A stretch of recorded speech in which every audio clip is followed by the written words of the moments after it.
আজকে আমরা জানব সোমায়ের সাথে ঘটা বাস্তব এবং সত্য একটি ঘটনা। সোমায়ের সাথে কি ঘটেছিল সেটা জানলে আপনারা সকলে অবাক হবেন।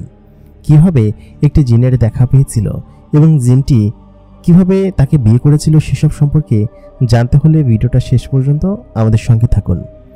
প্রতিদিনকার মতো কণ্ঠে আমি আজ ইমরান আপনাদের সঙ্গে আছি এবং আপনারা দেখছেন দ্য মেকআপ বক্স।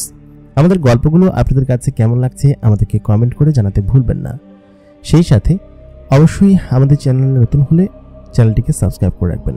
তাহলে চলুন বেশি কথা বাড়াবো না, আমরা সরাসরি ঘটনায় চলে যাই।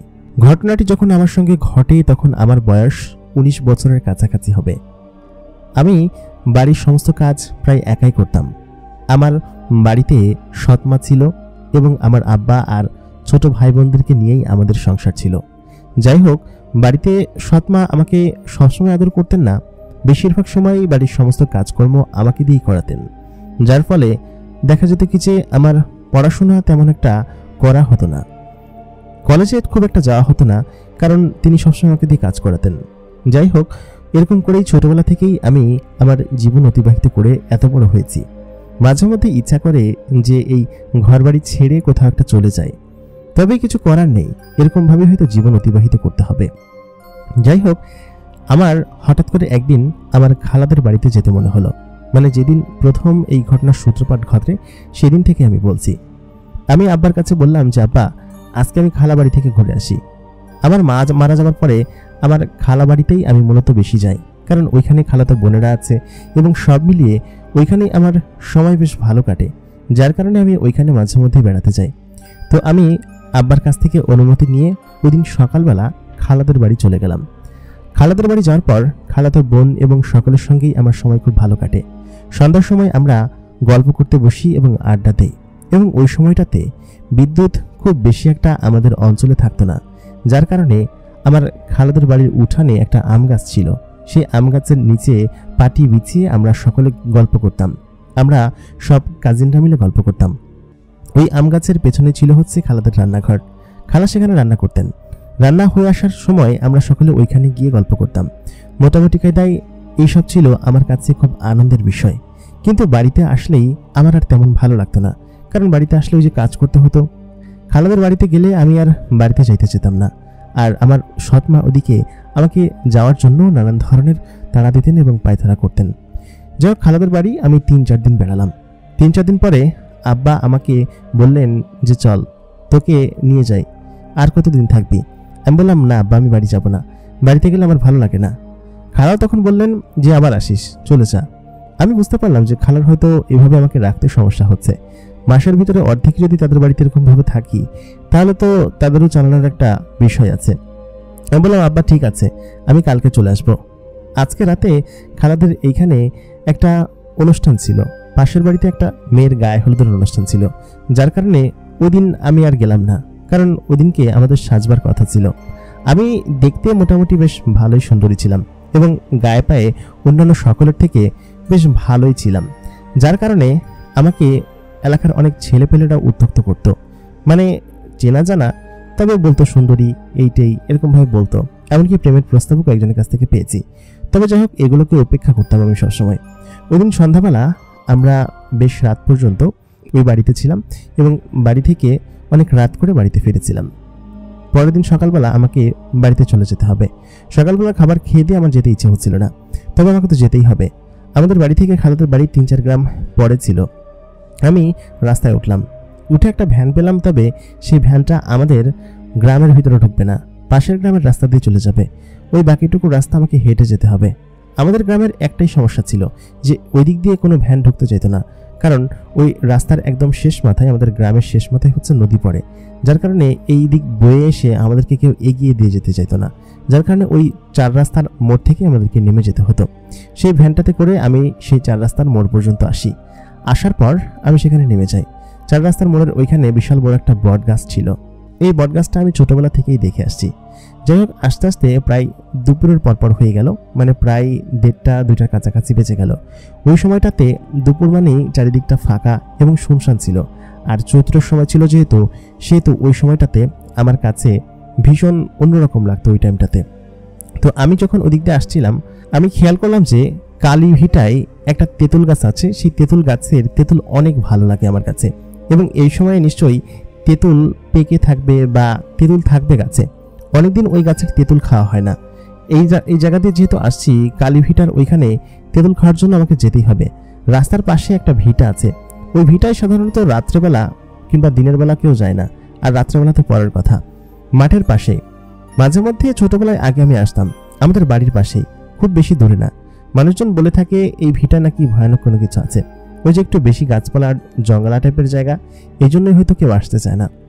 তো যাই হোক, আমার মাথায় ওড়না ছিল না, চুলগুলো খোলা ছিল, আর পরনে ছিল একটা সালোয়ার কামিজ। তবে সেটা পরেই আমি সেখানে গেলাম। আমি ভেবেছিলাম হয়তো গেলে তেঁতুল পাওয়া যাবে, তবে বেশ খানিক্ষণ গাছে খোঁজাখুঁজি করে তেঁতুলের ছিটে ফোটাও পাওয়া গেল না। উপরে কয়েকটা ছিল, তবে সেগুলো তো ঢিলমালটে পড়লো না আর কি। সব মিলিয়ে আমি আশাহত হলাম। তেঁতুল আমার খুব প্রিয় জিনিস। তেঁতুল আর সঙ্গে যদি লবণ এবং কোনো লেবু পাতা হয়, তাহলে সেগুলোতে কষলে খেতে খুব ভালো লাগে, যার কারণে আমি ওইখানে গিয়েছিলাম। তারপর ওইখান থেকে আমি চলে আসলাম। তবে যখন ওই ভিটা পার হচ্ছিলাম, আচমকা আমি খেয়াল করলাম যে আমার কান ঘেঁষে কোনো গরম বাতাস বয়ে গেল। এরকম গরম বাতাস এর আগে আমি কখনো অনুভব করিনি, এবং সবসময় তো আমি এরকম যাতায়াত করি। ভিটার মধ্যে প্রচণ্ড গাছ, এমন না যে কোনো গরম বাতাস আমার কান ঘেঁষে চলে যাবে আমি টের পাবো না। খুব বেশি গরম বাতাস ছিল। আমি আচমকা শব্দ শুনতেই হালকা একটু হেলে পড়লাম। তারপর পেছন দিকে তাকালাম বা সাইডে তাকালাম, কোনো কিছু দেখতে পেলাম না। রাস্তায় যখন উঠতে যাব, তখন আবার আমার কান ঘেঁষে সেই গরম বাতাসটা বয়ে গেল, এবং বাতাসটা কিছুটা এমন ছিল, সুমাইয়া। এটা যখন আমি শুনতে পেলাম, তখন আমার নিঃশ্বাস যেন বন্ধ হয়ে আসতে লাগলো, কারণ কেউ আমার নাম ধরে একটা গরম বাতাসের মতো শব্দ আমার কান ঘেঁষে বয়ে গেল। সেটা শুনতেই সত্যি আমি ভয় পেলাম। তারপর আমি রাস্তার উপর উঠতেই আমার এক কাকার সঙ্গে দেখা হলো। কাকা জিজ্ঞেস করলো, কি রে, তুই কোত্থেকে আসলি? আমি বললাম, এই তো কাকা, খালাদের বাড়িতে গেছিলাম। তারপর কাকা চলে গেলেন। কাকাকে দেখে আমি খানিকটা স্বস্তির নিঃশ্বাস ফেললাম। তারপর ওই দুপুরবেলা বাড়িতে চলে আসলাম। ওই দিন বাড়িতে আসার পর আমার কেন যেন মনে হতে লাগলো যে আমার আশেপাশে কেউ একজন চলাফেরা করছে। এটা আমার ওই দিন দুপুরের পর থেকেই মনে হতে লাগলো। যেমন আমি যখন সন্ধ্যার পরে কলপাড় থেকে পানি আনতে গেলাম, পানি আনতে যাওয়ার সময় মনে হচ্ছিল কে যেন আমার পেছনে দাঁড়িয়ে আছে এবং আমাকে স্পর্শ করার চেষ্টা করছে। এই জিনিসটা ওই দিন থেকে আমি টের পেতে শুরু করলাম। আবার অনেক সময় হয় কি, আমাদের বাথরুমটা ঘর থেকে দূরে ছিল। আমার ছোট ভাই প্রায় দিনই রাত্রেবেলা বাথরুমে যাওয়ার জন্য কান্নাকাটি করতো, মানে আম্মা আমাকে পাঠাতো যে তুই যা, আর বাড়ির সমস্ত কাজগুলো তো আমিই করতাম। তো ওই দিনও ছোট ভাইকে নিয়ে আমি বাথরুমে গেলাম। আমাদের বাথরুমটা ছিল ভিটার সাইডে, বাঁশবাগানের একদম কোনার দিকে। তো ওকে যখন সেখানে বললাম, আচ্ছা ঠিক আছে, যে আমি বাইরে আছি, আমার হাতে একটা টর্চ লাইট ছিল। তো ও যখন ভেতরে ছিল, তখন আমার কেন যেন মনে হচ্ছিল যে কেউ একজন আমাকে তাকিয়ে দেখছে, এবং আচমকা সেই জিনিসটা আমার চোখের সামনে থেকে গায়েব হয়ে গিয়েছে, এমনটা মনে হলো। তবে সেটা বাস্তব নাকি মিথ্যে কথা আমি জানি না, তবে কেন যেন আমার কাছে সেরকম মনে হচ্ছিল। যাই হোক, ওই রাত্রে আমি বাসায় চলে আসলাম। ছোট ভাইয়ের আমি ঘুমিয়েছিলাম। রাত তখন বেশ গভীর। আচমকা আমার ঘুম ভেঙে গেল। আমি যেখানে ঘুমাই তার পাশেই একটা জানলা ছিল। জানলাটা বিছানা থেকে বেশ খানিকটা দূরে ছিল। আমি চোখ খুলতে খেয়াল করলাম আমার পাশে যে জানলাটা আছে, সেই জানলার ওপরে কেউ দাঁড়িয়ে আছে। মানে জানলার এই পাশে ঘরের ভেতরে যদি কেউ দাঁড়িয়ে থাকে, তার অবয়ব স্পষ্ট টের পাওয়া যায়। ঠিক তেমন বাহিরে ছিল জ্যোৎস্না। জ্যোৎস্না থাকার কারণে সেই আলোতে তার শরীর যখন আমি দেখতে পেলাম, একদম একটা ছায়ামূর্তির মতো, তখন আমি উঠে জোড়াটা চিৎকার মেরে উঠলাম, চোখ বন্ধ করে, তারপরে কান চেপে ধরে। আমি আশেপাশে কাউকে দেখতে পেলাম না। খানিকক্ষণ বাদে আমার মা চিৎকার করে উঠে আসলেন, বললেন কি যে কি হয়েছে? আমি বললাম, কিছু না, কিছু একটা দেখে ভয় পেয়েছি। তখন তিনি বেশি কথা বলে সেখান থেকে চলে গেল। আমি উঠে গিয়ে জানলাটা লাগিয়ে দিয়ে আসলাম। লাগিয়ে দিয়ে এসে আবার শুলাম। তবে আমার ঘুম আসছিল না। বেশ খানিকক্ষণ ছোট ভাইকে জড়িয়ে ধরে তারপর শুয়ে থাকলাম, তবে ঘুম কোনোভাবে আসছিল না। আচমকা কখন যে ঘুমিয়ে পড়েছি বলতে পারবো না। ফজরের খানিকক্ষণ আগে আমার ঘুম ভেঙে গেল একটা স্বপ্ন দেখে। স্বপ্নে আমি দেখলাম যে কেউ একজন আমার পায়ের কাছে দাঁড়িয়ে আছে এবং সে আমাকে ইশারা দিয়ে ডাকছে। লোকটা একটা ছেলে, তার মুখে ঘুমটা দেওয়া এবং ছেলে মানুষের মতো অবয়ব। এটা দেখে আমার ঘুম ভেঙে গেল। তখন শুনলাম মসজিদের মাইকে ফজরের আজান হচ্ছে। আমি ঘুম থেকে উঠে পড়লাম। উঠে নামাজ পড়ে তারপর বাড়ির সমস্ত কাজগুলো করতে লাগলাম। ছোটবেলা থেকে এগুলো করে আসছি, সেহেতু এটা আমার নিয়মিত অভ্যাস। তবে গতকাল রাতে ভালো একটা ঘুম হয়নি বলে আজকে প্রায় দিনের অনেকটা অংশ ঘুমিয়ে কাটালাম। বিকেলবেলা খবর আসলো যে আমার মামাতো বোনের বিয়ে, মানে হচ্ছে বর্তমান যে মামা আমার মায়ের ভাই তার ছেলের মেয়ের বিয়ে আর কি। তো সব মিলিয়ে সেখানে আমাদেরকে যেতে হবে। তো ওদের সাথেও আমার সম্পর্ক খুব ভালো ছিল, শুধুমাত্র মাটাই যেন কেমন আমাকে মাঝে মধ্যে মারধর করতো, ছোটবেলা থেকেই করে, আর এখনও কথা শোনাতে ছাড়ে না, সমস্ত কাম আমাকে দিয়ে করায়। তবে যে ভালো যে বাসায় এমনটা না, সব মিলিয়ে উনি ভালো এবং আমাকে একটু বেশি কাজ করাই এই আর কি। ওই যে মামাতো বোন আছে, ওর নাম হচ্ছে সুরাইয়া, ও খুব ভালো একটা মেয়ে, তবে ওরকমভাবে বিয়ে হয়ে যাবে সেটা ভাবতে পারিনি। বিয়ে 2 দিন পরেই, এবং আচমকা নাকি বিয়ে ঠিক হয়েছে, যার কারণে 2 দিন পরে আমাদেরকে সেখানে যেতে হবে। তো যাই হোক, ওদিন সন্ধ্যাবেলা ঘুম থেকে উঠে আমি রান্না করতে গেলাম। রান্নাঘরের ওইখানটাই আমার কাছে বারবার নাকে একটা অদ্ভুত ঘ্রাণ ভেসে আসছিল, মনে হচ্ছিল কেউ আতর দিয়ে আশেপাশে ঘোরাফেরা করছে, আর বেড়ার ওই পাশে কেউ হাঁটাহাঁটি করছে। তবে এরকমটা করার কথা না, বেড়ার ওই পাশে হচ্ছে আমাদের সেজো চাষিদের ঘর, এবং সেইখান থেকে কেউ এরকম হাঁটাহাঁটি। আমি জিজ্ঞেস করলাম কি ওই পাশে, কিন্তু কেউ কোনো উত্তর দিল না। যাই হোক, এই 2 দিন আমার এরকমভাবেই কেটে গেল। তো সব মিলিয়ে আমার কাছে কেন যেন মনে হতো যে কেউ একজন আমার আশেপাশে আমাকে ফলো করছে বা আমাকে দেখছে। আমার কাছে খুবই অদ্ভুত লাগতে শুরু করলো এই ঘটনাগুলো। ওই দিন সকালের দিকে আমরা চলে গেলাম হচ্ছে আমাদের সেই কাজিনের বাড়িতে, মানে মামাদের বাড়িতে আর কি। তো বিয়ের অনুষ্ঠানটা ছিল হচ্ছে সন্ধ্যার দিকে, আর দিনের বেলা সমস্ত তোড়জোড় চলছিল, এবং বিয়ে পড়ানো হবে হচ্ছে সন্ধ্যের দিকে। মামাতো বোনের বয়স খুব বেশি ছিল না, যার কারণে তাকে এক প্রকার চুপি কয়েকজন আত্মীয় স্বজনকে ডেকে তারপরে বিয়ে দেওয়া হচ্ছে। তো আমরা সকালের পরপরই সেখানে চলে গেলাম। সব মিলিয়ে ওর সঙ্গে আমার বন্ধুত্ব বেশ ভালো ছিল, আমরা প্রায় একই বয়সী ছিলাম, তবে আমার থেকে 1-2 বছর ছোট হবে ও। তো ওর সঙ্গে আমি গল্প করলাম যে কিরে চলে যাচ্ছিস বিয়ে করে, আর দেখা হবে না, কোথায় থাকবি, হ্যান ত্যান, এগুলো নিয়ে গল্প করছিলাম সারা দিন যেমন তেমন। কিন্তু বিকেলের পরে, মানে যখন বিয়ে হবে, আমি খেয়াল করলাম যে বাড়িতে আশেপাশের কয়েকজন মানুষ এসেছে, পাড়া প্রতিবেশী এসেছে, তাদের মধ্যে থেকে একটা ছেলে। আমার আবার ওই মামারা বেশ বড়লোক ছিল, এবং বড়লোক হওয়ার কারণেই তাদের বাড়িও পাকা ছিল এবং আশেপাশে অনেক নামডাক ছিল। তো সব মিলিয়ে সেখানে অনেক মানুষ আসবে, সেটাই স্বাভাবিক। আমি খেয়াল করলাম যে বারবার কেউ আমার দিকে তাকিয়ে থাকছে, আমি খেয়াল করতেই সে সরে যাচ্ছে। আমি যখন আমার সেই মামাতো বোনের সঙ্গে বসেছিলাম, তখন খেয়াল করলাম দরজার ওই পাশ থেকে কে যেন আমার দিকে তাকিয়ে আছে, এবং আমি স্পষ্ট দেখলাম যে সাদা জুব্বা পরা এবং মাথায় টুপি, মুখে সুন্নতি দাড়ি, এরকম একটা ছেলে আমার দিকে তাকিয়ে আছে। তার মুখটা ঠিকমতো বোঝা যাচ্ছে না, কারণ মুখটা কোনো একটা মাস্ক দিয়ে ঢাকা, যার কারণে তার মুখ দেখা যাচ্ছে না, এবং চোখটা একদম বিড়ালের চোখের মতো।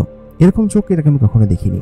সে বারবার শুধুমাত্র দূর থেকে আমার দিকে তাকিয়ে থাকছে, এবং আমি যখনই তার দিকে তাকাচ্ছি, সে তার চোখে চোখ পড়া মাত্রই ওইখান থেকে সরে যাচ্ছে। আমি বুঝতে পারছি, ওই যে হয় না যে কেউ কারো দিকে তাকিয়ে থাকলে বোঝা যায় যে কেউ তাকিয়ে আছে, ঠিক সেম ভাবে আমি ওই ছেলেটা বারবার আমার দিকে তাকিয়ে থাকছিল। আমি যখন প্রথম আমার মামাতো বোনের সঙ্গে ঘরের ভিতরে বসেছিলাম, তখন বিকাল, তখন প্রথম ওই ছেলেটা আমার দিকে তাকায়। তারপর বেশ খানিকক্ষণ পর ছেলেটা ঘরের ভিতরে ঢুকে আসে। অনেকেই ওই রুমের ভিতরে ছিল, পাড়া প্রতিবেশী সকলেই আমাদেরকে দেখছিল। তো আমি যখনই নজর করলাম, দেখলাম কি যে ছেলেটা দূর থেকে আমাকে দেখছে, এবং আমি যখন তার দিকে তাকালাম, সে অদ্ভুতভাবে এখান থেকে উধাও হয়ে গেল। আমি তাকে আর ওখানে খুঁজেই পেলাম না। যাই হোক, প্রথমে আমি তখন গ্রাহ্য করিনি, তবে বেশ খানিকক্ষণ পর ঘোরাঘুরি করার পরে কয়েকবার যখন আমরা তাকে দেখলাম, দেখে অবাক হলাম। আমি মামিকে জিজ্ঞেস করলাম, আচ্ছা মামি, ওই ছেলেটাকে? তখন মামি দেখে বলল কি যে ওকে তো আমরা চিনি না, হয়তো হবে আশেপাশের পাড়া প্রতিবেশী কেউ। আমিও মনে মনে ভাবলাম যে পাড়া প্রতিবেশীর কেউ হয়তো হবে, দেখতে এসেছে। তবে এরকম পরিপাটি, এরকম সুন্দর জামা পরে এখানে কি এরকমভাবে আসে? আর ছেলেটা শুধুমাত্র বারবার আমার দিকে কেন তাকাচ্ছে? আমি তো কিছু বুঝতে পারছি না। আমি এটা নিয়েই শুধুমাত্র শঙ্কায় ছিলাম। আর ওরকম বয়সটাও আমার ওরকম, যে ছেলেটা কেন আমার দিকে বারবার তাকাচ্ছে সেটা তো আমি বুঝতে পারছি। সম্ভবত আমাকে পছন্দ করেছে, কারণ আমি দেখতে ভালোই সুন্দরী ছিলাম, এবং ওইখানে সুন্দর একটা জামা পরেছিলাম। আমার সব থেকে ভালো যে জামাটা, সেই জামাটা আমি ওইখানে পরেছিলাম। সাধারণত কোনো বিয়ে টিয়ে হলে আমি এরকম সাজগোজ করি এবং জামা কাপড় পরি। সম্ভবত ওইটা দেখেই ছেলেটা আমার উপর ক্রাশ খেয়েছে। সব মিলিয়ে ছেলেটার এরকম গুণগুলো আমার কাছে মনে হচ্ছিল যে এই কারণে হয়তো সে বারবার আমার দিকে তাকাচ্ছে। তো রাত্রি তখন 10টা, 10:30 হবে। তো তখন বিয়ের অনুষ্ঠান সম্পন্ন হলো, এবং জামাই বউকে নিয়ে হচ্ছে চলে গেল। একটা গাড়ি নিয়ে তারা হচ্ছে বিয়ে করতে এসেছিল, এবং খাওয়া দাওয়া সম্পন্ন করে রাত্রের 11টা, 11:30টার দিকে বউ নিয়ে হচ্ছে গিয়ে চলে গেল। তো বাড়িতে যেহেতু অনেক মেহমান ছিল, আর আমাদের বাড়িটাও খুব বেশি দূরে ছিল না, 2 গ্রাম পরে, তো সেহেতু আমরা চাইলে ওই দিক দিয়ে বাড়িতে চলে যেতে পারবো, যেহেতু এখানে থাকার কোনো ব্যবস্থা নেই, পরের দিন চাইলে আবার আসতে পারবো। তো সেহেতু আমার আব্বা বললেন কি যে চলো আমরা চলে যাই। তো আমি, আমার ছোট বোন আর হচ্ছে ছোট 2টা ভাই, এই হচ্ছে আমাদের পরিবার। তো তো আমি তখন বললাম আচ্ছা ঠিক আছে আম্মু চলো চলে যাই আমরা। তো সকলে মিলে একটা ভ্যান রিজার্ভ করলাম। তো আব্বা আম্মু হচ্ছে গিয়ে সামনে বসেছে দুজনে, আমি পেছনে বসেছি, আর ছোট যে ভাই বন্ধুটা আছে এর মধ্যে একটা ভাই হচ্ছে আম্মুর কোলে, আরেকটা হচ্ছে মাঝখানে বসেছে, সবার মাঝখানে। ও যেহেতু ছোট ছিল হাঁটতে পারতো, দৌড়াতে পারতো, আর ছোটটা একদমই ছোট ছিল। তো ওরকমভাবে আমরা ভ্যানের ভিতরে বসে, আর ছোটো বোন হচ্ছে আমার পাশে ছিল। তো আমরা ওরকম করে ভ্যানে করে হচ্ছে গিয়ে বাড়ি থেকে ফিরছিলাম। তো বিয়ের অনুষ্ঠান যেহেতু শেষ হয়ে গিয়েছিল, 11:30টার বেশি বাজে। আসার পথে আমি যখন ভ্যানে উঠলাম, আমি খেয়াল করলাম রাস্তার ওই পাশে তেমাথার দিকে ওই ছেলেটা আমার দিকে এক নজর করে তাকিয়ে আছে। তো আমার জিনিসটা ভালো লাগছিল প্রথমে, যে কোনো ছেলেটাকে দেখতেও বেশ মাশাআল্লাহ ভালো, তবে তাকে আমি ভালো মতো দেখিনি। তবে তার ড্রেস সাদা রঙের পাঞ্জাবি পরা, বেশ খানিকটা লম্বা এবং টুপি পরা মাথায়, নিশ্চয়ই ভালো ছেলে হবে এবং দিনদার ছেলে হবে। আমিও 5 ওয়াক্ত নামাজ পড়তাম। তো সব মিলিয়ে ছেলেটাকে প্রথম দেখায় আমার ওরকম মোটামুটি ভালো লেগেছে, একটু খুঁতখুঁত তো করে মনের ভিতরে, কারণ এটা বয়সটাই প্রেমের বয়স। তো তখন আমি বাড়িতে চলে আসি, মানে ভ্যানে চড়ে চলে আসি বাড়ির দিকে। তো বাড়িতে আসার পর আচমকা তখন আমাদের এখানে আসার পর একটা পথে একটা রাস্তা পড়ে। তো চারিদিকে হচ্ছে বাঁশঝাড়, প্রায় আধা কিলোমিটার জায়গা জুড়ে শুধুমাত্র বাঁশঝাড় আর ঘন জঙ্গল, কলা বাগান এরকম টাইপের জায়গা। দু একটা ঘরবাড়ি আছে, তবে সেটার মধ্যে অতটা ঘরবাড়ি অতটা কাছে কাছে না, দূরে দূরে। তো ওই সময় ওই জায়গাটা আসার পরে আমরা ছোটোবেলা থেকেই চোখ বুজে ফেলতাম, নানি বাড়ি থেকে যখনই আসতাম তখনই চোখ বুজে ফেলতাম, কারণ কিছু যদি ধরে এই জন্য। তো আমি যেহেতু একটু বড় ছিলাম, সেহেতু আমার এখন আর সব বিষয়ে ভয় লাগতো না। তো ছোটো ভাই বোনগুলো ওইখানে আসলেই চোখ বন্ধ করে ফেলতে, যাবো কিছু ধরে ফেলবে, ভয় করবে। তো ওদের দেখা দেখি আমিও দুষ্টামি করে চোখ বন্ধ করলাম। তো চোখ বন্ধ করার পরে আমি খেয়াল করলাম যে আমার কান ঘেঁষে আবার সেই শব্দটা এবং গরম বাতাসটা বয়ে গেল, সুমাইয়া। এটা শুনে আমি সঙ্গে সঙ্গে চোখটা খুলে ফেললাম। তো চোখ খোলার পরে আমি যেটা দেখলাম সেটা দেখার জন্য আদতেই মোটে প্রস্তুত ছিলাম। আমি খেয়াল করলাম যে ছেলেটা ওই রাস্তার ধারে দাঁড়িয়ে আছে, যে রাস্তা দিয়ে আমরা যাচ্ছিলাম, এবং এত দ্রুত নানি বাড়ির ওইখান থেকে এখানে আসা আসলে মোটরসাইকেল ছাড়া সম্ভব না, সেটাও বিকল্প রাস্তা ধরে তারপর আসতে হবে। ছেলেটার কাছে তো কোনো মোটরসাইকেলও ছিল না, তাহলে ছেলেটা এখানে কীভাবে আসলো, এটাই আমার মনের মধ্যে খটকা লাগতে শুরু করলো। আমি দেখে খানিকটা অবাক হলাম। আর কানের কাছে এই যে আমার নাম ধরে এরকম অস্পষ্টভাবে ডাকা, এটাকেও কেমন যেন আমার কাছে সন্দেহজনক লাগতে শুরু করলো। যাই হোক, ওইটা দেখে আমি কিঞ্চিত ভয় পেয়েছিলাম। তো ওই রাতের বেলা আমি বাড়িতে চলে আসলাম। বাড়িতে এসে আমি তো ঘুমিয়ে পড়লাম, যে ওই রাত্রে তেমন কোনো সমস্যা হয়নি আমার, এবং রাত্রেবেলা ঘুমও ভাঙেনি আমার। আমি, আমার ছোট ভাই এবং ছোট বোন একসঙ্গেই ঘুমাতাম। ওই দিন ছোট বোন আমার প্রথম দিন হচ্ছে মায়ের সঙ্গে ঘুমিয়েছিল। তো ওই দিন আমরা তিনজন এক বিছানায় শুলাম আর কি, এর পরের দিন আর কি। তো যেদিন আমরা আসলাম ওই দাওয়াত খেয়ে আর কি। তো এর পরের দিনের ঘটনা, যেদিনকে আসলে মূলত ওই জিনটা এমনভাবে আমাকে দেখা দেয় যে যেটা আসলে বলার উপেক্ষা রাখে না, এবং আমি প্রচণ্ড পরিমাণ ভয় পেয়েছিলাম ওই রাতে। তো আমি সাধারণত রান্নাবান্না শেষ করে ছোটো ভাই বোন এবং সকলকে খাবার দাবার দিয়ে নামাজ পড়ে তারপরে খাই আর কি। আমি এবং মা সবার শেষে খাই। তো ওদিন আবার কি হয়েছিল, যেহেতু আব্বা বলছিল যে একসাথে সবাই খেয়ে নে, তো ওই দিন রান্নাবান্না করছিলাম না, আমাদের ওই যে মামা বাড়িতেই বেশখানি খাবার বেঁচে গেছিলো, সেই খাবারগুলো পাঠাইছিল। তো বললো কি যে সবাই একসাথে খেয়ে নে, খাবার অল্প আছে, পরবর্তীতে আবার কেমনে কি বন্টন হবে, খেয়ে নে। তো যাই হোক, আমি আমাদের পরিবারের সকলে মিলে ওইখানে খেয়ে নিলাম। তো খাওয়া দাওয়ার পরে আমার আবার একটু বিশ্রাম করার জন্য মন চাই, যেমন হচ্ছে নামাজ পড়তে তখন ইচ্ছে হচ্ছিল না। তো তখন আমি ঘুমিয়ে পড়লাম ওই অবস্থায়। আমার ছোটো ভাই বোন তো আগেই খাওয়া দাওয়া শেষ করে শুয়ে পড়েছিল। তো ওই ছোটো ভাই বোনদেরকে নিয়ে শুতেই ঘুমিয়ে পড়লাম আর কি। তো কোনো দিন এমন ছিল যে মশারি টানানো লাগতো, মশা ধরতো। তো ওই রাত্রেবেলা আমি ঘুম থেকে উঠলাম, মশার কামড় খেয়ে ঘুম থেকে উঠলাম, মশা কামড়াচ্ছিল। তো আমি উঠে মশারিটা টানিয়ে দিলাম। তো ওই সময় বিদ্যুৎ ছিল না ওই রাত্রেবেলা। তো আমি হারিকেন জ্বালালাম, হারিকেন জ্বালিয়ে নামাজ পড়ে তারপরে ঘুমাবো, আর ভাবলাম যে তাহাজ্জুদের নামাজটাও পড়ে ঘুমাই আর কি। তো এই দিক দিয়ে আমি আবার বেশ ভালো ছিলাম, যে নামাজ পড়তাম, তাহাজ্জুদের নামাজ পড়তাম সুযোগ পেলেই। তো ওই রাত্রেবেলা তখন প্রায় 12:30টার বেশি হবে, আমি উঠে যাই নামাজটা বিছালাম। পাশে পানি ছিল, সেই পানি দিয়ে ঘরের ভিতর থেকে অজু করলাম। অজু করে আমি হচ্ছে গিয়ে নামাজ পড়তে বসে পড়লাম। তো নামাজ প্রথমে যখন আমি ঈশার নামাজ শেষ করলাম, ঈশার নামাজ শেষ করে তারপরে তাহাজ্জুদের নামাজ পড়লাম। তো তাহাজ্জুদের নামাজ শেষ করে আমি যখন হচ্ছে গিয়ে সালাম ফেরাবো, ওই টাইমে আমি ডান দিকে যখন সালাম ফেরালাম, তো প্রথমে তো ডান দিকে ফিরে তারপর বাম দিকে ফেরাতে হয়। তো ডান দিকে যখন সালাম ফেরালাম, আমি খেয়াল করলাম, আমার চোখ গেল যে আমার যে খাট আছে সেই খাটের উপর কেউ একজন বসে আছে, যেখানে আমি ঘুমাই আর কি, কেউ একজন বসে আছে, এবং হারিকেনের আলোতে সেটা স্পষ্ট আমি দেখতে পাচ্ছি।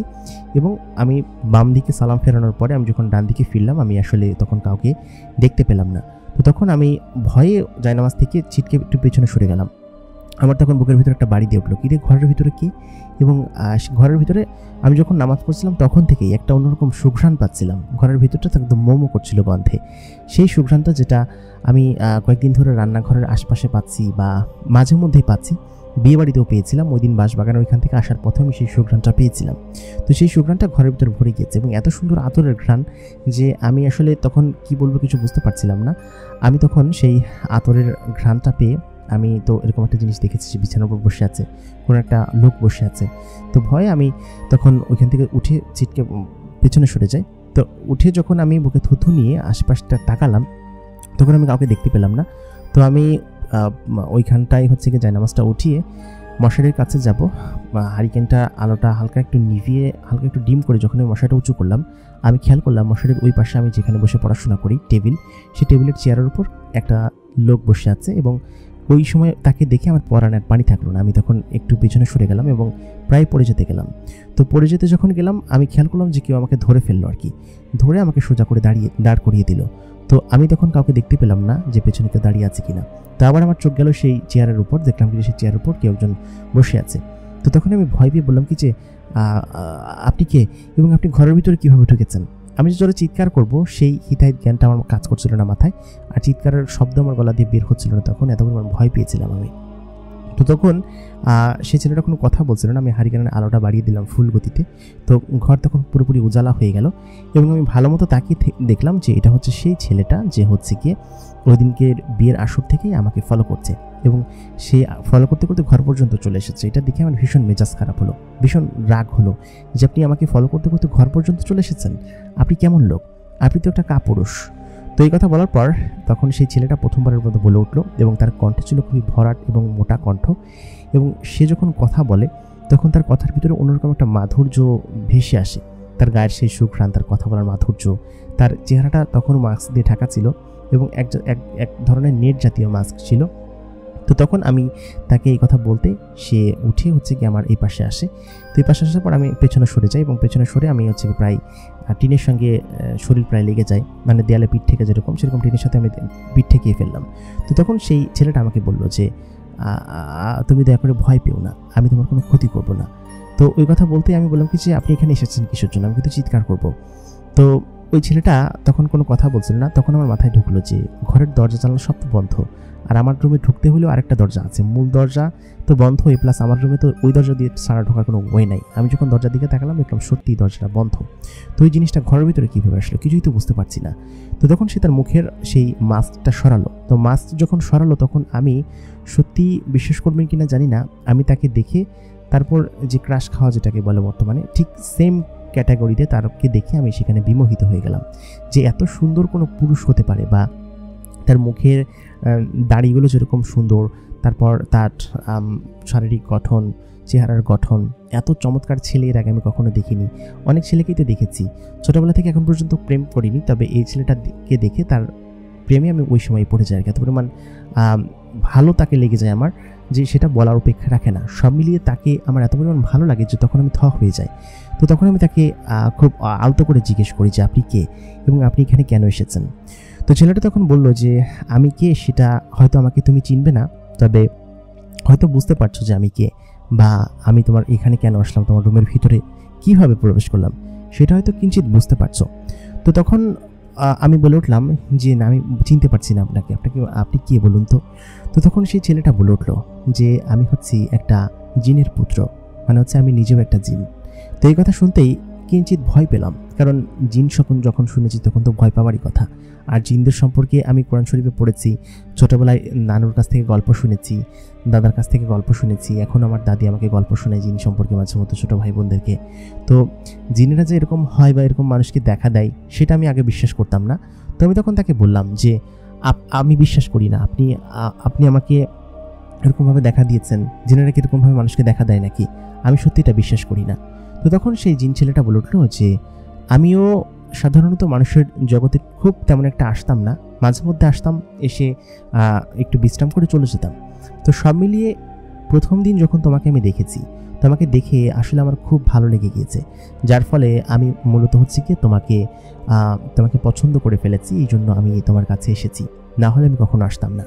তো এই কথা শোনার পর আমার মনের মধ্যে একটা বাড়ি দিয়ে উঠলো, হয়তো ভালোবাসার জন্যই এমনটা হয়েছে যে তাকে দেখে আমার পছন্দ হয়েছে বা তার প্রতি একটা আবেগ বা অনুগ্রহ আমার জেগেছে। সব মিলিয়ে এসব নিয়েই হচ্ছে তার প্রতি আমার যে আবেগটা কাজ করছিল। এই জায়গা থেকে তাকে আমি কিছু বললাম না। আমি বললাম যে কী বলছেন, দিনেরা কি মানুষকে পছন্দ করতে পারে নাকি? বা তখন আমি বললাম যে আপনি সুন্দর ঠিক আছেন, আপনাকে আমার ভালো লেগেছে। এটা বলতে আমি থেমে গেলাম। তো ছেলেটা তখন আমার কাছে এগিয়ে আসতে চাইলাম, বললাম যে আমার কাছে আসবেন না, আপনাকে দেখে আমার ভয় লাগছে। আসলে এর আগে কখনো জিন দেখিনি, তো আমার হাত তখন থরথর করে কাঁপছিল। তো তখন সেই ছেলেটি বলল যে তুমি অনেক সুন্দর, তোমার সৌন্দর্যে আমি বিমোহিত এবং তোমাকে আমার খুব পছন্দ হয়েছে। এই কথা বলতেই আমি বললাম, আমি বেশখানি জোরে জোরে নিঃশ্বাস ফেলছিলাম এবং ওইখান থেকে আমি একটু সাহস করে আমার বিছানার উপরে এসে বসলাম। তো ছেলেটা তখন পেছনে সরে গেল, সরে গিয়ে আমার যে চেয়ার ছিল সেই চেয়ারটা টেনে ও ওইখানে বসলো। তো আমি তখন বললাম যে আপনি এখানে আসলেন কিভাবে, ঘরের ভিতরে ঢুকলেন কিভাবে? জিনটা তখন বলল যে এগুলো আমাদের জন্য কোনো ব্যাপার না, আমরা চাইলে ঘরের ভিতরে প্রবেশ করতে পারি, যে কোনো জায়গায় যেতে পারি এবং সেকেন্ডের মধ্যে পৃথিবীর এক প্রান্ত থেকে অন্য প্রান্তে যেতে পারি। আমি আসলে তোমাকে বেশ কয়েকদিন ধরেই দেখছিলাম, তোমার কাছে আসছি বেশ কয়েকদিন ধরে, তোমার সঙ্গে কথা বলবো বলে ভেবেছি, তবে আসলে সাহস করে উঠতে পারছিলাম না। কিন্তু আজকে যখন তুমি তাহাজ্জুদে নামাজ পড়লে তখন তোমার নামাজ পড়া দেখে আমার খুব ভালো লাগছিল এবং তুমি যে নামাজ পড়ো সেটার জন্য আমার তোমাকে আরও বেশি পছন্দ হয়েছে। কারণ হচ্ছে এখনকার মেয়েরা হয়তো ওরকম নামাজ ধর্মকর্ম তেমন পালন করে না, আমরা মুসলিম জিন এবং মুসলমান ধর্ম পালন করি, আল্লাহর ইবাদত করি। তো সব মিলিয়ে তোমাকে দেখে আমার খুব ভালো লেগেছে।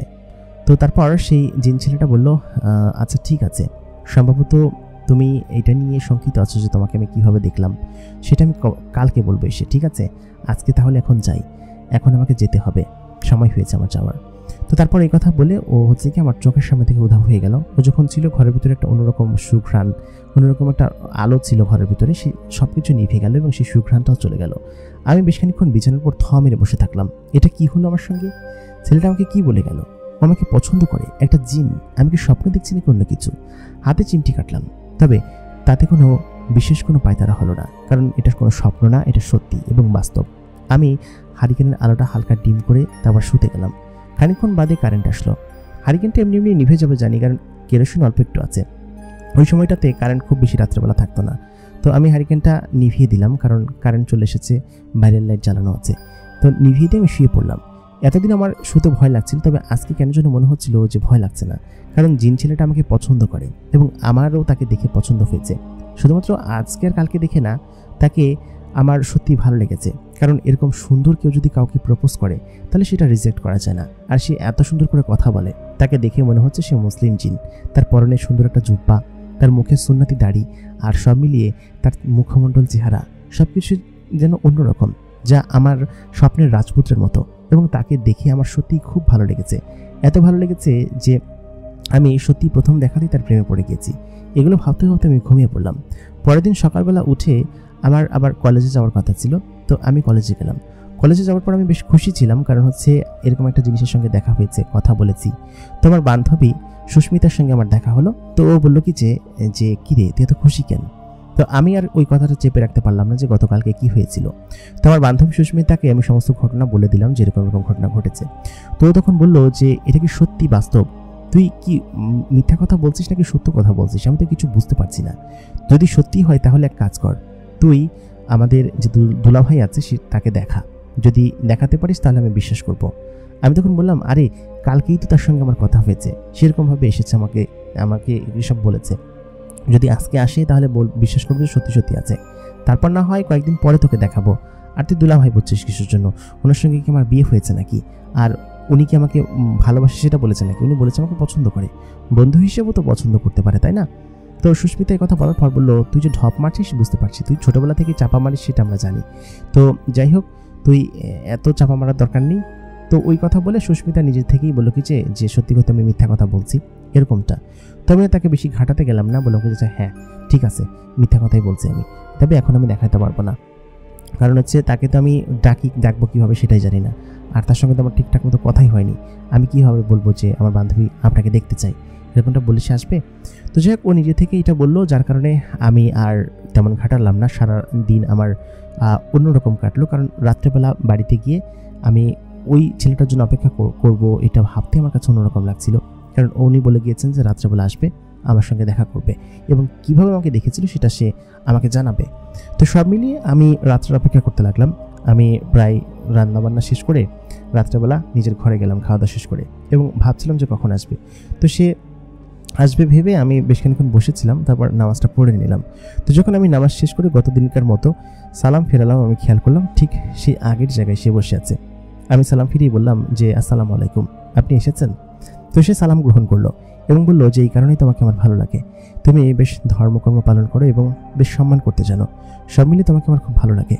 আমি তখন বললাম আমি কিন্তু রাগ করতেও জানি, যদি রাগ করি তাহলে সামলাতে পারবেন না।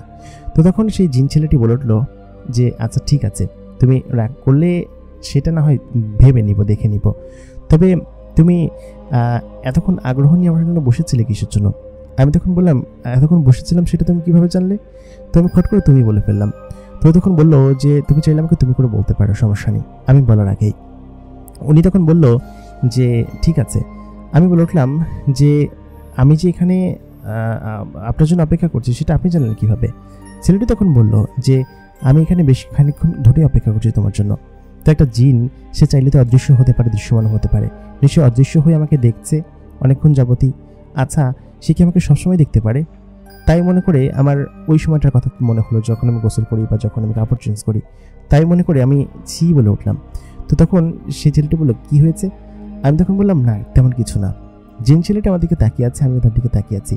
আমি উঠে হিজাবটা খুলে নিলাম, খুলে তারপর জায়নামাজটা উঠিয়ে পাশে বসলাম। ওনার পাশে না, খাটের এক কোণায় বসলাম। উনি বসেছিল চেয়ারের উপর। তারপর উনি আমাকে বলতে লাগলেন যে তুমি জানতে চেয়েছিলেন যে কীভাবে তোমাকে দেখেছি বা কীভাবে তোমাকে এত ভালো লেগেছে। আসলে আমরা মাঝে মধ্যেই পৃথিবীতে আসি এবং এখান দিয়ে যাওয়ার সময় একটু বিশ্রাম করি। তো তুমি সেদিন দুপুরবেলা ওইখানকার তেঁতুল গাছের দিকে গিয়েছিলে, মনে আছে তোমার? তো ওই তেঁতুল গাছে বসে আমি ওইখানে বসে বিশ্রাম করছিলাম। তো তুমি যখন তেঁতুল গাছের ঢিল ছুড়লে তখন আমার ভীষণ মেজাজ খারাপ হয়েছিল যে কে এই ভর দুপুরবেলা আমার বিশ্রাম নষ্ট করছে। তো আমি তখন মানুষকে ডিস্টার্ব না করার জন্য আমি শুনশান একটা জায়গায় গিয়েছিলাম যেখানে মানুষের যাতায়াত নেই, মাঝে মধ্যে এখানে আমি বিশ্রাম করি। তো যখন আমি তোমাকে আক্রমণ করতে যাব ভেবেছিলাম কোনো মানুষ হবে বা কোনো ছেলে হবে, ছেলে বা মানুষ হলে নিশ্চিত আক্রমণ করে বসতাম। যখন তোমার দিকে আমি তাকালাম, তোমাকে দেখে প্রথম দেখাই তোমার প্রতি আমার ওরকম একটা ভালোবাসা কাজ করে এবং ওই প্রথম দেখাতেই তোমাকে আমি ভালোবেসে ফেলি। আর জিনেরা একবার যাকে পছন্দ করে তাকে সারা জীবন ছেড়ে যায় না, তাকে সারা জীবন তার কাছে রাখে। তো এই কথা মুখ দিয়ে বলতেই আমার মনের মধ্যে একটা লজ্জা এবং অন্যরকম ভালোবাসা কাজ করতে শুরু করলো ওর জন্য। এটা কেন আমি বলতে পারবো না, তবে বেশ খানিকটা লজ্জা পেয়েছি আমি। তো ওই ছেলেটা তখন বলতে লাগলো এরপরে আমি তোমাকে সব জায়গায় ফলো করতে লাগলাম, তোমার ঘরে, তোমার বাইরে, তুমি যেখানে যাও সেখানে ফলো করতে লাগলাম। তো সব মিলিয়ে প্রথম তোমাকে যে আমি দেখা দিব এই জন্যই আমি ভীষণ ভয় পাচ্ছিলাম যে দেখা দিলে তুমি যদি ভয় পাও বা আমাকে এখান থেকে চলে যেতে বলো। তবে দেখলাম তুমি বেশ সাহসী, তোমার কথা আমি মাকে জানিয়েছি, তুমি আজকে আমাদের সঙ্গে চলো, ওইখানে গেলে মা ভীষণ খুশি হবে আর মা তোমাকে দেখতে চেয়েছে। তো আমি তখন বললাম ওইখানে কোথায়? ছেলেটি তখন বলল কেন, আমাদের সঙ্গে, আমাদের অঞ্চলে যেখানে আমরা থাকি। আমি তখন বললাম ওইখানে গেলে আমি আবার ফিরে আসতে পারবো? ছেলেটি তখন বলল কেন ফিরে আসতে পারবো না, আমরা জেনে না চাইলে যে কোনো কিছু করতে পারি। আমি যখন জানালাম যে ওইখানেই তো আমার ভয়, যে কোনো কিছু করতে পারেন যদি সেখানে নিয়ে আর ফেরত না দিয়ে যান। তখন জিন ছেলেটি জানালো কেন ফেরত না আসতে দিলে আমার সাথে বুঝে থাকতে চাইবে না? আমি তো তোমাকে ভালোবেসে ফেলেছি, এই কথা তো তোমাকে নির্লজ্জের মতো জানিয়ে দিলাম। তো এই কথা বলতে তখন আমার মনের ভিতরে একটা অন্যরকম বারুদ জেগে উঠল, আমি তো তাকে পছন্দ করে ফেলেছি মনে মনে। তারপর সে আমাকে বলল যে আচ্ছা ঠিক আছে, যদি যাইতে চাও তাহলে চলো, মা তোমাকে দেখতে চেয়েছে। আমি বললাম আন্টি দেখতে চেয়েছে, আমি যাব না, তাকে হয় নাকি? এত সাহস কীভাবে পেলাম জানি না, তবে ওই ছেলেটা আমার কাছে আসলো, কাছে এসে আমার হাত ধরলো। প্রথমবারের মতো তার হাত ধরলাম, হাতটা ছিল একদম তুলার মতো নরম এবং বরফের মতো ঠান্ডা। আমি হাতটা ধরতেই আশেপাশের দৃশ্যপট চেঞ্জ হয়ে যেতে লাগলো, চারিদিকে ধোঁয়ায় ছেয়ে গেল। তারপর আমি চোখ বুজে ফেললাম, চোখ বুজে খেয়াল করলাম মাটির নিচ থেকে কোনো কিছু একটা সরে যাচ্ছে। আমি না চাইতেও সেই ছেলেটাকে শক্ত করে জড়িয়ে ধরলাম। ছেলেটা কি ভেবেছে জানি না, তবে আমি ভয় পেয়েছিলাম বলেই তাকে জড়িয়ে ধরলাম। বেশ খানিকক্ষণ পর চোখ খুলতে খেয়াল করলাম চারিদিকে গাছপালা সম্বলিত একটা জায়গা। সেই জায়গাটা সম্পূর্ণ অপরিচিত এবং অদ্ভুত রকমের ফুল গাছ, এবং সেই ফুল গাছে অদ্ভুত রকম ফুল ফুটে আছে। চারিদিকে সবুজে শ্যামলে ভরপুর এবং অনেকটা জঙ্গল টাইপের জায়গা। সেই জঙ্গল টাইপের জায়গার ভিতরে বিশাল আকৃতির একটা কাঠের তৈরি ঘর আছে। এই ঘরটা অদ্ভুত রকমের। খেয়াল করলাম সেই কাঠের তৈরি ঘরের সামনে বেশ কিছু কাঠ স্তূপ করে রাখা, বেশ কিছু বাচ্চা খেলাধুলা করছে এবং একজন মহিলা কোনো একটা কাজ করছে। আমি ছেলেটির সঙ্গে এগিয়ে আসলাম। তখন আমি তার হাত ছেড়ে দিয়েছি। ছেলেটি একটু সামনে গিয়ে তার মাকে ডাক দিল। তার মানে এটাই তার মা। তার মায়ের মাথায় হিজাব পরা, আমারও তখন হিজাব পরা ছিল। আমি তখন তাকে সালাম দিলাম। তার মা বলে উঠল যে এটাই সেই মেয়ে। ওরা ওদের ভাষায় কথা বলছিল, তবে আমি বুঝতে পারলাম যে ওর মা কি জিজ্ঞেস করছে। তারপর আমার কাছে এগিয়ে আসলো।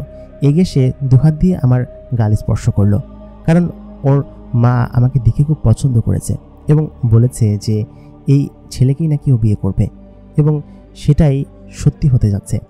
জিন ছেলেটার মা আমাকে বলল যে তোমাকে আমার বউয়ের পটে খুব ভালো মানাবে, আমার ছেলের পছন্দ খুব ভালো আছে, তোমাকে আমার খুব পছন্দ হয়েছে, চলো মা ভেতরে চলো।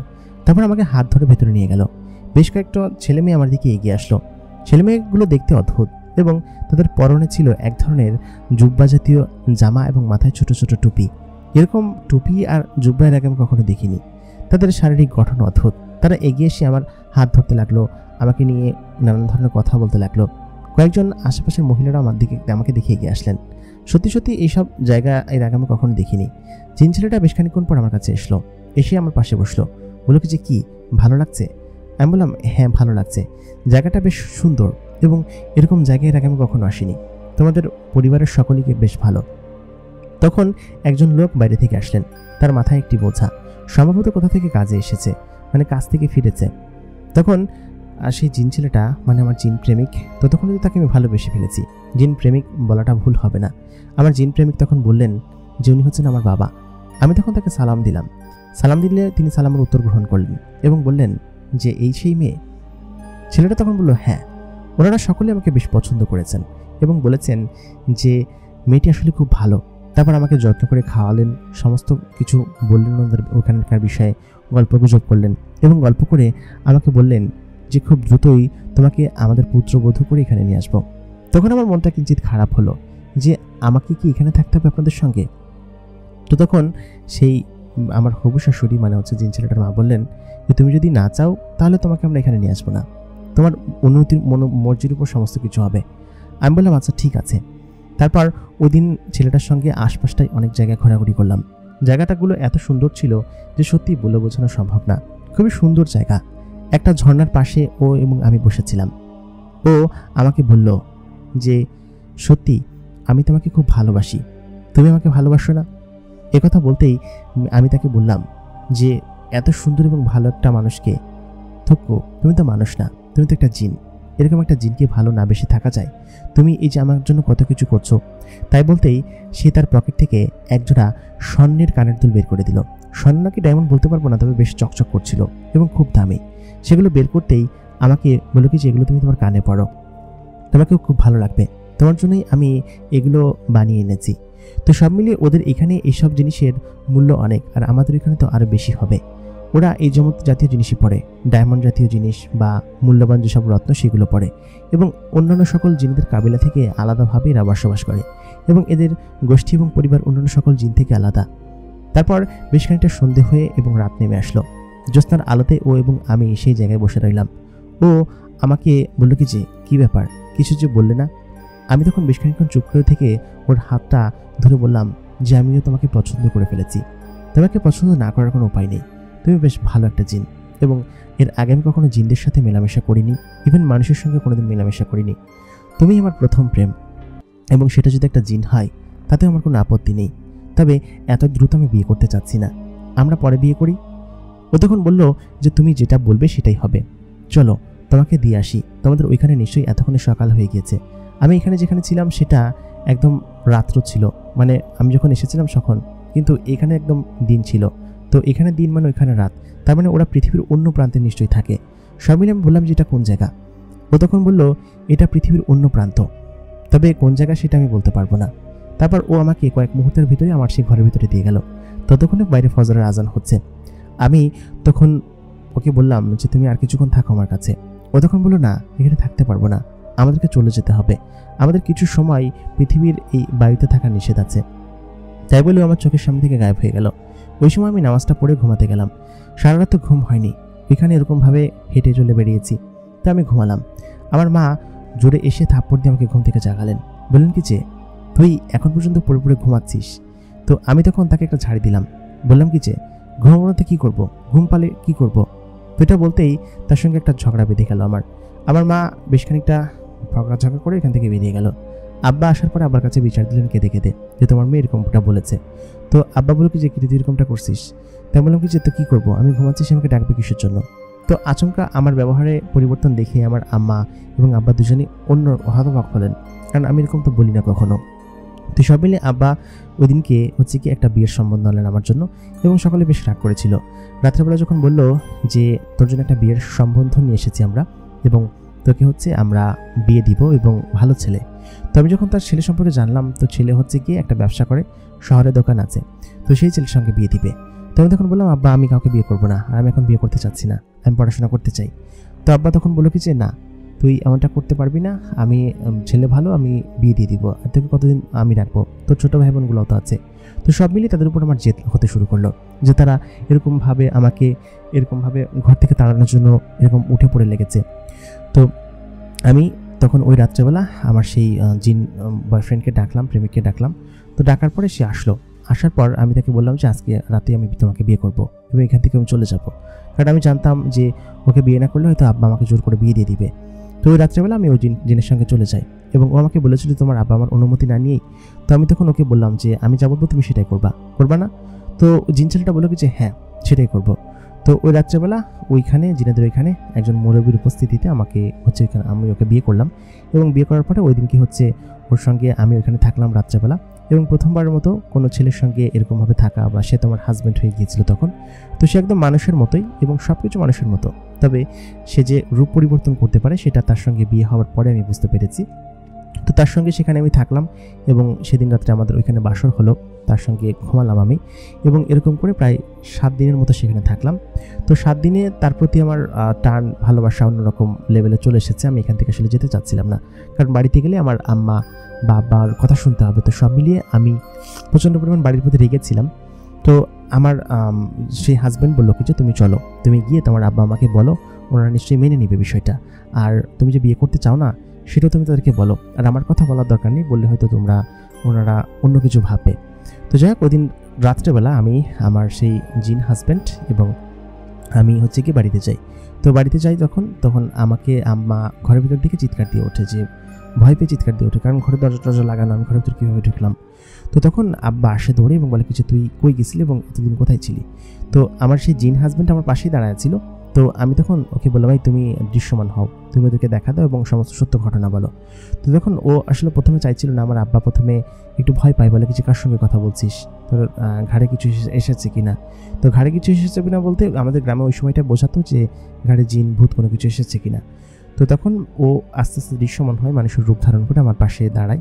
তো তখন আমি ওকে সমস্ত ঘটনা বলে দিই আব্বাকে, যে হচ্ছে একটা জিন এবং ওর সঙ্গে ওকে আমি বিয়ে করেছি এবং ওর সঙ্গে আমি থাকতে চাই, যদি তোমরা কোনো কিছু করতে চাও তাহলে হয়তো আমাকে চিরদিনের জন্য হারাবা, আমি কিন্তু এখান থেকে চলে যাবো ওর সঙ্গে। তো এই কথা শুনে আব্বা আমাকে ভীষণ ভালোবাসতো। তো ওই জিন ছেলেটা মানে হচ্ছে আমার জামাই তখন বলে কি যে আপনি কোনো কিছু নিয়ে চিন্তা করবেন না, আমি আসলে খুব ভালো জিন এবং আমি আপনাদের মেয়েকে ওইখানে নিয়ে যাব, আপনারা যখন চাইবেন তখন আমরা আসবো এখানে, তো আপনারা দয়া করে বাধা দিবেন না। তো সব মিলিয়ে ওই দিনের পরে আমার আব্বা হচ্ছে মেনে নেয়, এবং আম্মা একটু ভয় পেয়েছিল, কারণ হচ্ছে জিনেরা চাইলে যে কোনো কিছু করতে পারে। এর মাঝখানে আম্মা অনেক তদবির বা কবিরাজি করার চেষ্টা করেছে, তো তাতে কোনো লাভ হয়নি, কারণ আমি তো এখানে আসতাম না খুব একটা। এখানে আসলে উনি এরকমটা করার চেষ্টা করতেন, কারণ উনি ভাবতেন যে জিনের দ্বারা তার কোনো ক্ষতি করবে এরকম কোনো কিছু। কিন্তু সত্যি কথা বলতে আমার জিন হাজব্যান্ড ওদেরকে সকলকে খুব বেশি ভালোবাসতো, ছোটো ভাই বোনদেরকে। আর ছোটো ভাই বোনরা জানেও না যে আমার হাজব্যান্ড একটা জিন। আশেপাশের এই ঘটনা তেমন কোনো জানাজানিও হয়নি, তবে আমার আম্মা এটাকে নিয়ে হিংসা করে, কারণ আমি এরকম একটা ভালো জায়গায় বিয়ে হয়েছে আমার, এবং তারা সমস্ত কিছু করে, আমার আব্বাকে আর্থিক সহায়তা করে, তারপরে এখানে যত ধরনের খাবার শস্য দানা যা কিছু লাগে ওরাই দিয়ে যায়। তো সব মিলিয়ে আব্বা তো এইসব বিষয় নিয়ে খুশি, তবে আমার মা খুশি না, কারণ হচ্ছে তার মেঝো মেয়ের যে বিয়ে হয়েছে তার জামাই ভালো পড়েনি। তো ভালো পড়েনি সেটাও আমার হাজব্যান্ড দেখে এখন। তো যদিও আমরা আমাদের এই বাড়িতে এখন থাকি না, মাঝে মধ্যে এখানে আসি। তো সব মিলিয়ে এরকমভাবেই আমার জীবন আসলে কাটছে, এবং এরকমভাবেই সেই সময় থেকেই আছি। তো আমাদের জন্য দোয়া করবেন যেন আমি তার সঙ্গে সারা জীবন থাকতে পারি, যদিও আমি জানি যে তার আগে আমি মারা যাব, কারণ জিনেরা অনেক বছর বাঁচে, সেটা আমি ওদের ওখানে যাওয়ার পরে শিখেছি এবং আমি জেনেছি। তো সকলেই আমাদের জন্য দোয়া করবেন এবং আমাদের পরিবারের জন্য দোয়া করবেন। প্রিয় দর্শক, আমাদের আজকের ঘটনাটি আপনাদের কাছে কেমন লাগলো কমেন্ট করে জানাতে ভুলবেন না। এই ভিডিওর কমেন্ট বক্সে আপনাদের মূল্যবান মতামত লিখে জানান। এতক্ষণ কণ্ঠে আমি আরজে ইমরান আপনাদের সঙ্গে ছিলাম এবং আপনারা দেখছেন দ্য মেগা বক্স। ঘটনাটি কেমন লাগলো অবশ্যই কমেন্ট করে জানাবেন। আর অনেকেই চান যে শুধুমাত্র পরীর গল্প আপনাদেরকে দিয়ে, আসলে আমাদের কাছে জিনের গল্প অনেক আসে, শুধুমাত্র আপনাদের জন্য সেগুলো প্রকাশ করা হয় না। তবে জিনের গল্প, পরীর গল্প সব মিলিয়ে আমি আপনাদের সঙ্গে গল্পগুলো শেয়ার করবো। আশা করি সকলে সাপোর্ট করবেন। তো আপনি যদি এখন পর্যন্ত আমাদের চ্যানেলটাকে সাবস্ক্রাইব না করে থাকেন তাহলে এখনই সাবস্ক্রাইব করে রাখুন। আর কোনো ঘটনা পাঠাতে চাইলে আমাদেরকে ইমেল করতে পারেন। আমাদের ইমেল অ্যাড্রেস এই ভিডিও ডিসক্রিপশনে দেওয়া থাকবে, সেখান থেকে চাইলে আপনারা কিন্তু আমাদেরকে ঘটনা পাঠাতে পারেন। তাহলে দেখা হচ্ছে পরবর্তী এপিসোডে। ততক্ষণ পর্যন্ত সবাই ভালো থাকবেন, সুস্থ থাকবেন। খোদা হাফেজ।